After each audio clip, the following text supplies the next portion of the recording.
What's up, everybody? This is your girl, Miss Sophia the Diva, and I'm back here again for another review of Real Housewives of Potomac. I don't remember what episode we are on, but I do know that last night's episode was titled Salty Behavior, and it got a little salty for Karen and Ashley, but not in the manner in which you would think. Anyway, if this is your first time here on my channel, be sure to subscribe to this channel, like, subscribe, share, do it all, honey. Diva would greatly appreciate it. Because I'm trying to get to 1,000 subscribers. Because, you know, YouTube has done this fabulous thing where if you have less than 1,000 or less than, I think, 3,000 impressions, you can't monetize your videos. And Diva wants to make money off of doing these videos. And any help that you can provide would be greatly appreciated. Anywho, let's just get right on into it. As you know, Monique suffered a miscarriage, I believe right before last season or during last season. And now that's her angel baby. And now she's having what they call a rainbow baby. She was able to conceive after she had basically healed from the miscarriage and was able to conceive what they call a rainbow baby. So she's having a party to celebrate the life that was gone and the life that is to come. And so it's going to be a fabulous party. She's still high energy. You know, she out here doing everything. Mother-in-law here. Okay, Chris Samuel's mother is in the building, honey. So this is going to be interesting to see how this plays out. Monique kind of was upset. Let me tell y'all something.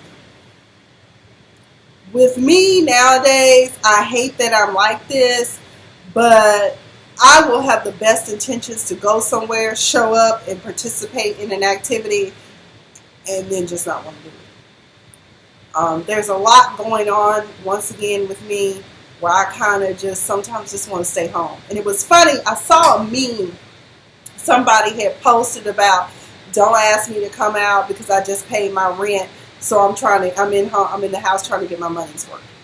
Pretty much that's what my life has become right now, is that I kind of have to stay at home. But also because some people are just depressed. You know, it's kind of like, I don't want to be a Debbie Downer. I can't even fake it today. So it's understandable. But I do always try to show up when I RSVP for the most part, you know. And I'll try to tell you a couple of days ahead of time how I'm feeling and if I'm going to be able to come or not. So that happens. But anyway, she said that one more person canceled. But when we first opened up the episode, Giselle is making chicken noodle soup and toast for one of her daughters. Her daughter Angel is ill and has a little fever, so she's not going to be able to come. Robyn had already told Monique she wasn't going to be able to come because one of her sons, I think it's Corey, the 10-year-old, had a football game. I'm like, just take it in stride, Monique. It sucks and you don't need to be stressed out. Let's just get this baby to term. So when Chris finds out, I love her husband, and I like what someone said online. I think by far Chris Samuels is probably one of the best husbands across the reality spectrum when it comes to basically, you know, being that husband who is encouraging, supportive, and just has a word. Okay, he always has a good word. You can tell his mama raised him well, and he eventually created his own way of thinking and seeing things in life. But either way, he had me dying when he was like, what you mean we're going to have doves? We could have saved some money. We could have cut some costs and got some pigeons. I was like, hey, Jazz. Bert from Sesame Street would greatly appreciate that. So when they get there, Ashley and Michael, they annoy me now. I have Ashley. I like Ashley's shade, though. She has good clapbacks. But sometimes Ashley just is a little bit too messy for my taste. So either way, they get to this thing, and Michael and her decide to have not the virgin drinks, but of course the alcohol-infused drinks, because that's an option. Some people are coming up with children, and some people come in, and it's frowned upon to drink alcohol while you're pregnant. People used to do it back in the day, but I think red wine is considered okay. But anything else outside of that, you don't need to be drinking vodka, bourbon, any of that. No fetal alcohol syndrome over here. Chris looks just like his mama. It's like the spitting image of his mama. Oh, Chris's mama coming with the shits already early on. She's introduced to Ashley and Michael. I think she might already know how Ashley and Michael are and just didn't want any of that juju to get on her, okay? They spirits ain't right. They spirits ain't right. No matter how much Ashley sage herself, her cooch, whatever, girl, you got the evil spirit. Or mama ain't trying to catch that. But anyway, she says, oh, no. I don't like his smell. And at first I was like, well, Michael is a white man. She might not like his odor. He was like, is it my cologne? Is it my cologne? Like, I was like, no. And then he had a beer. So that was the real problem. But she was like, I don't drink, honey. I'm saved, sanctified, and drunk on Jesus. Amen. Hallelujah. Come to you. But I was like, Jesus turned water into wine. I would think as Christians, wine would be perfectly acceptable for us to consume. As the Bible says, be ye not drunk with wine. So you can drink wine, just don't get drunk. Amen. That's a word for you, sister. Sister Samuels, that's a word for you. But anyways, I was like, but your ass will raise holy hell and talk about and strike down Monique. I know Monique is a bit much. She's come around. We're in season 4. I like Monique now. I think once she's gone through some of the processes that she's gone through in life, she's become a more likable person. I think she probably has looked back on some of these videos and go, oh God, I sound like a braggart. My 5 houses, my 10 houses. How many houses do you have? You know, Monique, we cool. I now follow you on Twitter now too. Plus, we both like Game of Thrones, even though I still say that Game of Thrones season 8 was trash and garbage after the Night King was killed. Mic check 1 2 1 2. Monique passed the mic to my dear honey. She got something to say. I was like, oh shit, please don't embarrass the family, Lord Jesus. But she said, I just and praise the Lord, saints. I thought, oh, mother gonna have church down to this here party with all this fermented drink and forbidden fruit. Amen. But basically, mother wanted to say that, you know, she loves her family, she loves Monique, and she apologizes for the things that she says. And Monique is open to that because she said, well, she did publicly make the statements that she made about me, so she wanted to publicly apologize. I could get with that. But when they had the one-on-one, I could tell that Chris was very uncomfortable, and I know that Chris wants to do like the Bible tells many of us to do, that once we get married, we cleave to our spouses. But also at the same time, the Bible also teaches us to honor our mother and father. So how do you balance that out when the 2 women that are most important to you in life are battling it out? Needless to say, Monique was like, yeah, mother, you be saying some slick stuff. And she do. And that's how some of these old people are. She was like, and so basically the mother was kind of like, you know, I'm old and I can say what I want. I can do whatever I want. I don't have to tell you what to do. I can just say what I would have done or how you should have done it, what the outcome. And then at some point, Chris, and I was trying to figure out where that comment came from, but okay, Chris, he was like, and none of we have crackheads and stuff running around here stealing TVs in the family. We don't have that kind of problem. We just need to be a family and learn how to enjoy one another. And I was like, oh, Lord. But back at the party, Michael and Ashley are not focused on the fact that you're here to celebrate with Monique. They are, oh my God. Because like, didn't you think we need to do something for the baby that we lost? And I'm just like, yeah, y'all should have thought about that, but now y'all want to do something now. So hopefully, you know, with this new baby, because y'all know Ashley is pregnant. So hopefully now, you know, they can get a little joy in her pouch. Okay? Which, of course, we find out that I think the females actually don't have pouches. I forgot how that goes. But either way, Chris and Candace show up late to the plates. Ashley wanted to share her story because Monique opened it up for commentary from others who may want to share their rainbow baby stories. Candace just couldn't legit believe that her and Michael and these tears were real, but I feel, Candace, that they are real.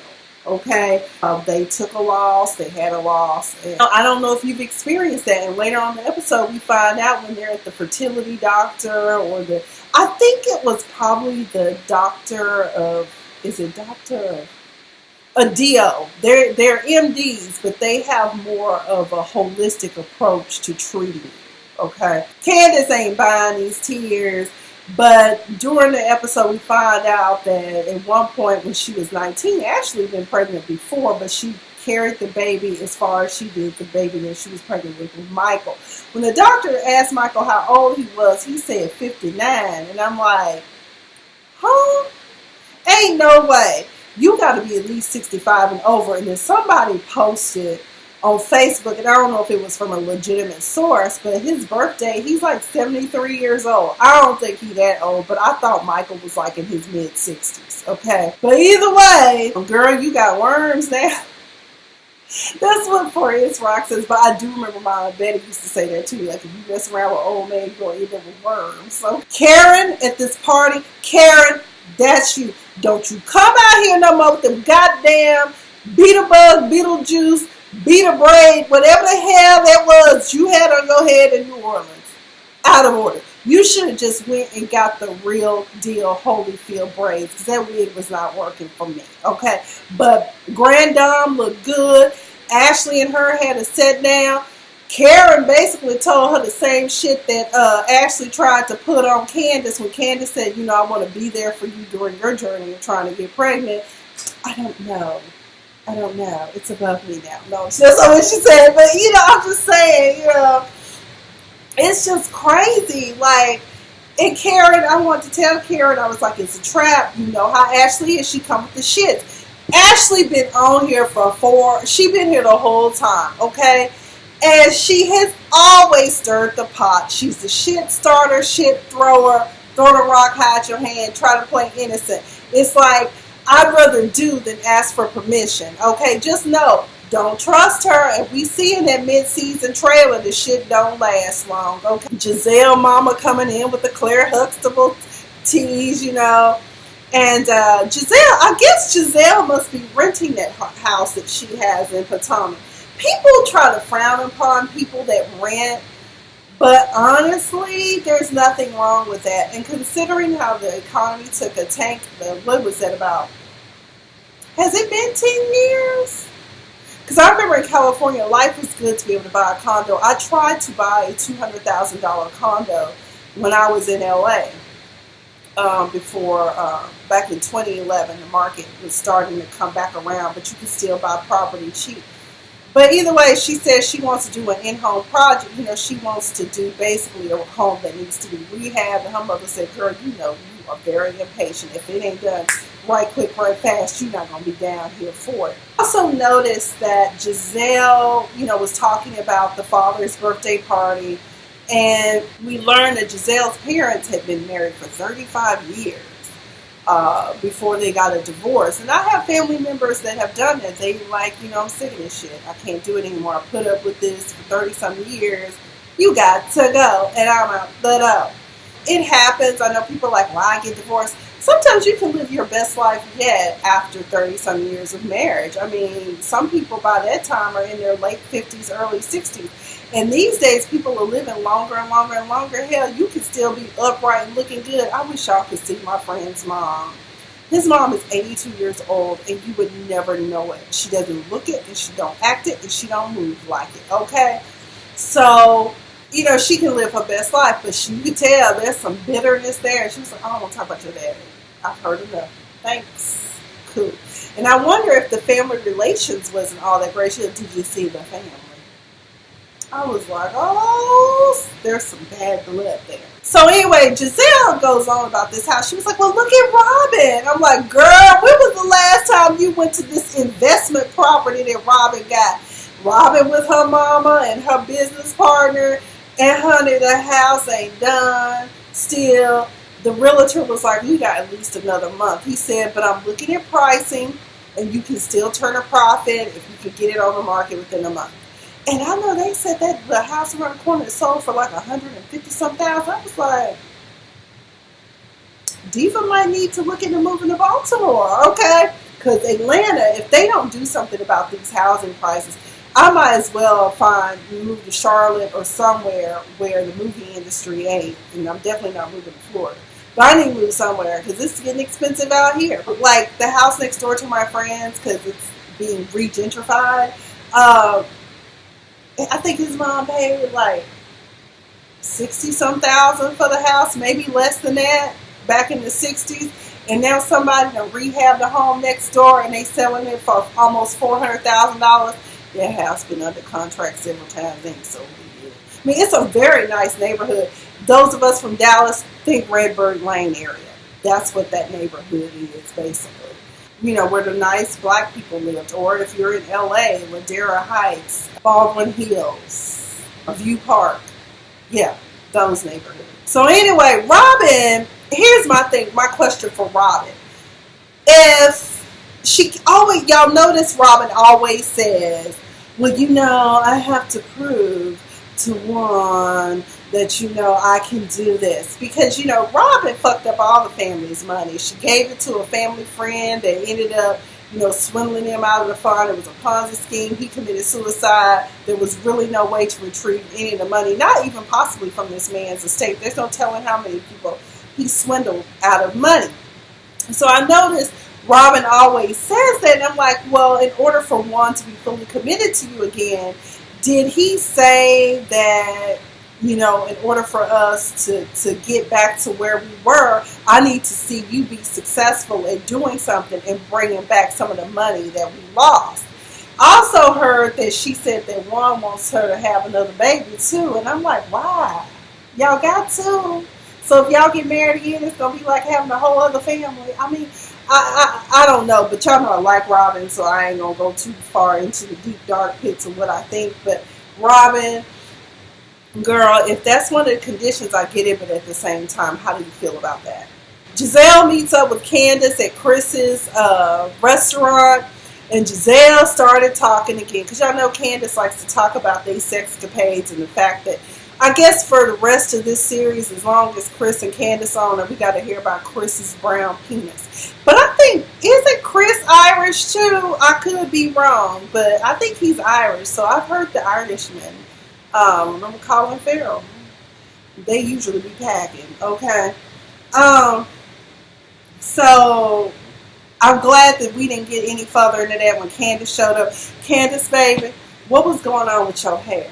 Now, you told us that you be selling bundles, and I was confused as to, what was going on with your hair. Did the curling iron die? Did you just get frustrated? Your arms give out? You just got frustrated and said to hell with it? Because, the hair was like all over here and there, and I was like, what's going on with your hair? Is that the hair you be selling online? Girl, what is you doing? I was concerned about my sister. I really was. But either way, Candace and Giselle are having a great time. Giselle, once again, I don't understand. Help me understand. Comment down below. Why is it that the cast act like Ashley is so innocent and all of this is coming back on her by Candace? Yes, Candace is being a little pit bull. Two wrongs don't make a right, but I get where Candace is coming from. Plus, Ashley has not been nice to Candace since she got on the show. I said that last video, I'm going to say it again. Y'all know that. And Ashley went and dug up dirt on everyone and everything she could, okay? And anytime gossip is going on, Ashley is the first one to run into the burning house for it, okay? So anyway, Giselle just thinks that she's wrong. And everyone keeps saying, well, since she had a miscarriage, it's growth. It's growth. And I'm like, don't believe it. Then, here we go. Katie becomes the subject of the conversation. Now, I honestly don't remember all that Monique said about Katie.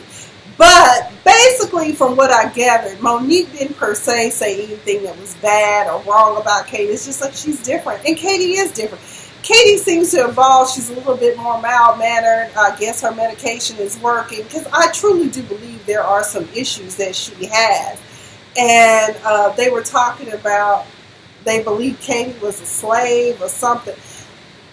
I was confused, but either way, I see now that is going to be a point of contention between Candace and Monique, because in Watch What Happens Live, Andy brings it up and she says, I wish I had just never said anything. And even in the confessional, Candace was like, why didn't I just keep my mouth closed? I was like, girl, no, because the producers probably coaxed you into doing it. You fell for the okie doke, and it makes for good controversial TV.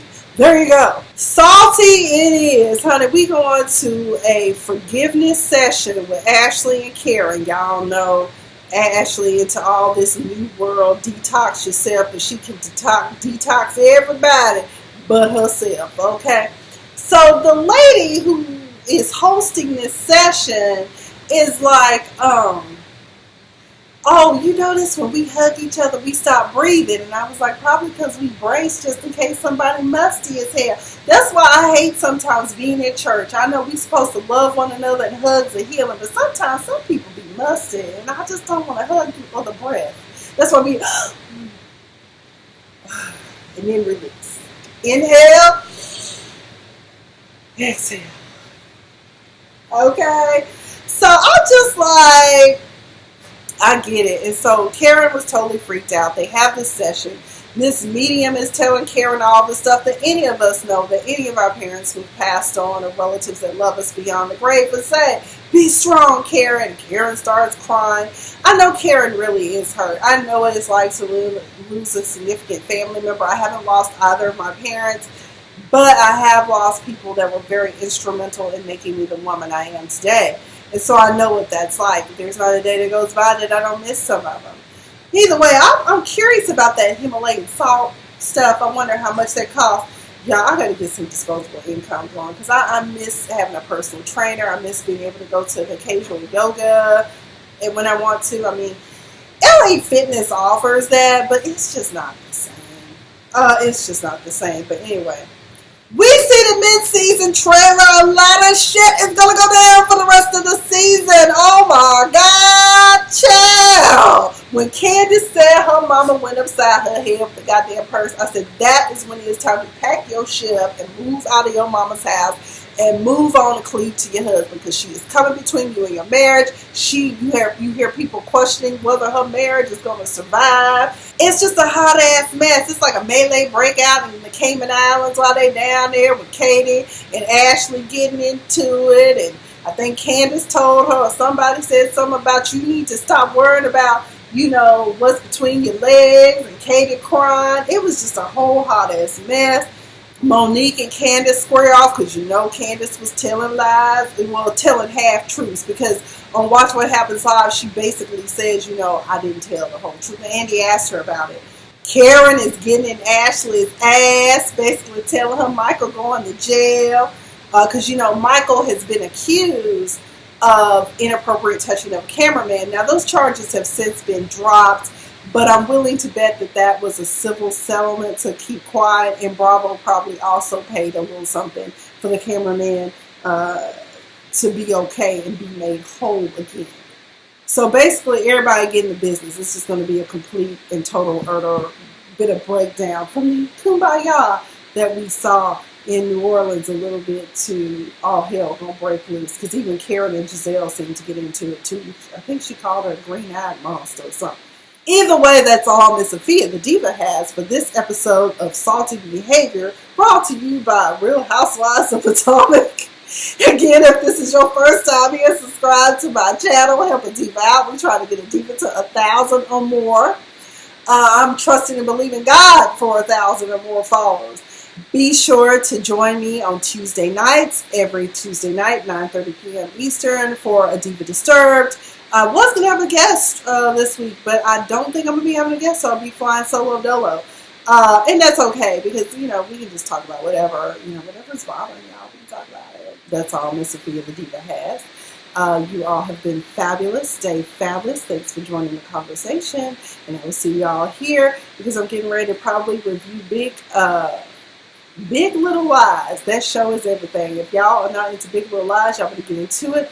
Also, check out Owns, To Have, and To Hold Charlotte. That shit is hilarious. Nesty. That don't even sound right. Like, when I think of nesting, I thought y'all supposed to be together, like all in one nest, not one person leave the nest and come back. But either way, I'm probably also going to be reviewing that. So get ready. I've got to go back and rewatch the first 2 episodes of it. We're in episode 3. I'm probably also going to talk about Ayanna Van Zant's Fix My Life with the Mitchell family. Some of that stuff touched a nerve. I was a little triggered. It's just very disturbing about how some family dynamics work. But either way, thank you guys again for joining. Subscribe, comment, share, and I will catch you back here on the next video.